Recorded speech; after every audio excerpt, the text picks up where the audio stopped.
श्यामपुर पहाड़ों की तलहटी में बसा हुआ एक बहुत ही प्यारा गांव था। लोग दूर दूर से वहां घूमने आते थे। उसी गांव के पास एक घना जंगल था और उस जंगल में एक हवेली थी। वो हवेली बहुत ही पुरानी और सुंदर थी। रोज रात को उस हवेली में से किसी लड़की के हंसने की आवाज आती थी। इस वजह से गांव वाले उस हवेली से इतना घबराते थे कि रात में उस हवेली के पास से भी नहीं गुजरते थे। चंदू नाम का एक गांव वाला वहां से गुजर रहा होता है। चंदू जैसे ही हवेली के गेट के पास पहुंचता है, एक जोर से हवा का ठंडा झोंका आता है। चंदू खुश हो जाता है। अरे वाह, कितनी ठंडी हवा का झोंका है। भरी गर्मी में सर्दी का एहसास करवा दिया, मजा आ गया। लेकिन उसी समय चंदू को याद आता है ये गर्मी के दिन है और कहीं भी ठंडी हवा का मतलब नहीं बनता। लेकिन अभी थोड़ी देर पहले तो इतनी गर्मी थी, एकदम से ठंडी हवा कैसे बहने लगी? उसी समय एक लड़की की परछाई दिखाई देती है।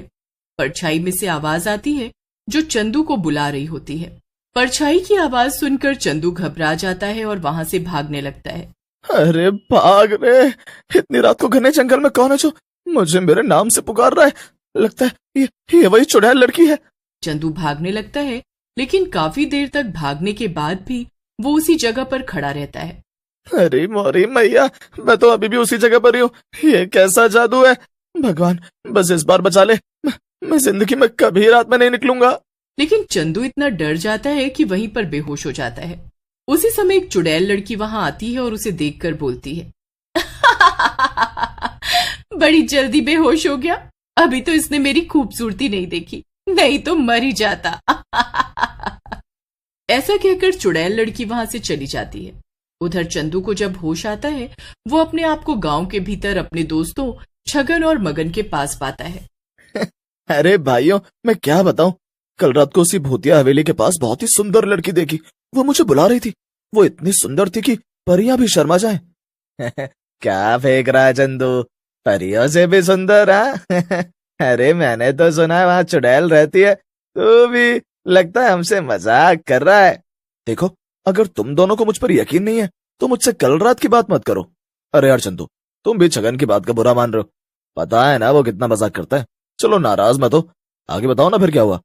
फिर जैसे ही उस लड़की ने मुझे बुलाया, मैं लपक के उसके पास गया। वो भी मुझसे मिलकर बहुत खुश थी। लेकिन तभी उस लड़की का खड़ूस बाप अपने कुछ लोगों के साथ आया और मुझे मारने लगा। अरे फिर क्या हुआ चंदू भाई? अरे मगन, होना क्या था, मैं वहां से भागा और भागते भागते एक जगह गिर गया और बेहोश हो गया। फिर मुझे कुछ याद नहीं है कि क्या हुआ। मगन और छगन उस लड़की की कल्पना में खो जाते हैं और बोलते हैं, चंदू भाई एक बात बताओ, वो लड़की क्या सचमुच में परियों से ज्यादा सुंदर थी? कहीं तुम हम दोनों को बहका तो नहीं रहे हैं? देखो, तुम दोनों को मुझ पर विश्वास करना है तो करो, नहीं तो फुटो यहाँ से।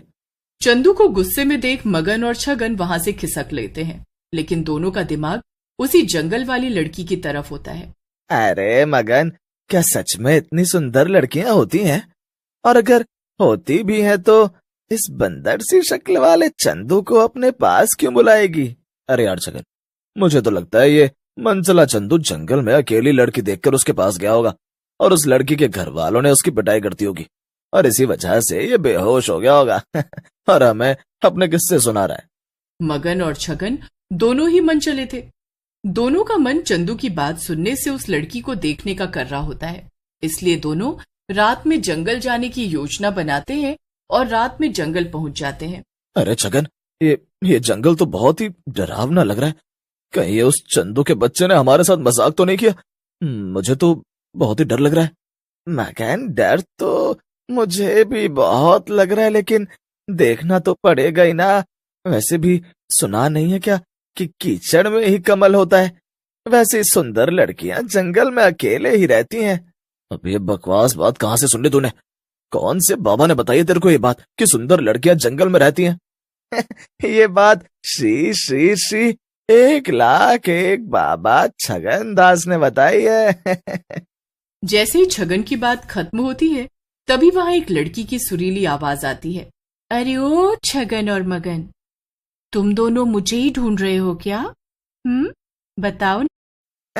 जी जी परी जी, मैं आप ही को ढूंढने आया था और ये मेरा दोस्त है मगन। हम दोनों आपको ही ढूंढ रहे हैं यहाँ। छगन की बात सुनकर लड़की की आवाज फिर से आती है। बहुत ही मन चले हो तुम दोनों के साथ खूब पटेगी। चलो हवेली पर, वहीं मिलते हैं। लड़की की आवाज सुनकर मगन खुश हो जाता है। वाह, हवेली पर तो मैं हम दोनों चलना चाहते हैं, लेकिन आप भी तो सामने आ जाओ, जरा हम भी तो देखें कि इस कोयल सी आवाज की मालकिन कौन है। मगन की बात सुनकर चुड़ैल एक लड़की बनकर उन दोनों के सामने आ जाती है। इतनी सुंदर लड़की सामने देखकर छगन और मगन हैरान रह जाते हैं।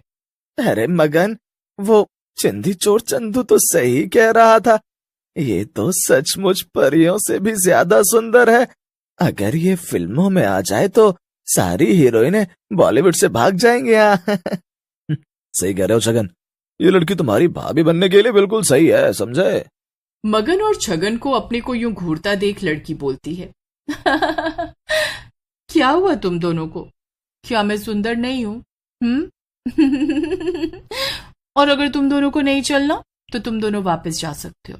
लड़की की बात सुनकर मगन और छगन दोनों घबरा जाते हैं और बोलते हैं, अरे नहीं नहीं, हम दोनों तुम्हारे साथ चलेंगे। वो हमारे पूरे गांव में तुमसे गोरी लड़की नहीं है कोई, इसीलिए हम थोड़ा सोच में पड़ गए। चलो चलो। लड़की छगन के गालों में हाथ फेरते हुए बोलती है, तुम दोनों बहुत ही मजाकिया हो। तुम दोनों के साथ बातें करने में मजा आएगा। फिर छगन और मगन लड़की के साथ साथ हवेली की ओर चले जाते हैं। दोनों जैसे ही हवेली के अंदर घुसते हैं, हवेली का दरवाजा अपने आप बंद हो जाता है। ये देखकर मगन घबरा जाता है और बोलता है, ये दरवाजा अपने आप क्यों बंद हो गया? क्या चक्कर है ये? कौन हो तुम? मगन की बात सुनकर लड़की की गर्दन छगन और मगन की तरफ घूम जाती है और वो एक चुड़ैल के रूप में आ जाती है। मैं वही हूं जिससे मिलने के लिए तुम दोनों मरे जा रहे थे। अब सामने आ गई हूं तो घबरा रहे हो। चुड़ैल को देखकर छगन और मगन की हालत डर के मारे खराब हो जाती है। दोनों हवेली से भागने की कोशिश करते हैं, लेकिन हवेली का दरवाजा बंद होने की वजह से भाग नहीं पाते। कहाँ भाग रहे हो मेरे जमूरो? तुम दोनों यहाँ आ तो गए हो, लेकिन जाओगे मेरी मर्जी से ही। चुड़ैल उन दोनों को बांध देती है और बोलती है, तुम दोनों अब मेरा शिकार हो। अगली अमावस्या पर तुम दोनों की बलि देकर तुम दोनों का नरम नरम मांस खाऊंगी। फिर चुड़ैल वहां से चली जाती है। चुड़ैल के जाने के बाद मगन और छगन आपस में बातें करने लगते हैं। ये सब उस चंदू चोर का किया धरा है। एक बार मुझे मिल जाए, मैं उसका गला दबा दूंगा, छोड़ूंगा नहीं मैं उसे। गुस्सा मत हो छगन, तू उसे तब पकड़ेगा जब यहाँ से जिंदा बाहर जा पाएगा। नंदू की बात सुनकर वहां खड़ा चंदू सरपंच और नंदू को सारी बात बताता है, जिसे सुनकर सरपंच जी बोलते हैं, तुम बहुत बड़े मूर्ख हो चंदू। अपने जरा से मजाक के लिए तुमने 2 जिंदगियां खतरे में डाल दी। आपका गुस्सा होना जायज है सरपंच जी, मैं उन दोनों को जरूर ढूंढ कर लाऊंगा, चाहे कुछ भी हो जाए। रुक जा चंदू, मैं भी तेरे साथ चलता हूँ। अब कुछ भी हो, हम दोनों मिलकर उस चुड़ैल का आतंक इस गांव से खत्म कर देंगे। ऐसा कहकर नंदू और चंदू जंगल की ओर चल पड़ते हैं। रास्ते में उन्हें शिव भगवान का मंदिर मिलता है। नंदू मंदिर से शिव भगवान का त्रिशूल ले लेता है। दोनों हवेली के बाहर पहुंच जाते हैं। फिर चंदू और नंदू हवेली की दीवार कूदकर अंदर चले जाते हैं। अंदर उन्हें छगन और मगन बंधे हुए दिखते हैं, लेकिन उन दोनों के कुछ करने से पहले ही वहां चुड़ैल आ जाती है और बोलती है,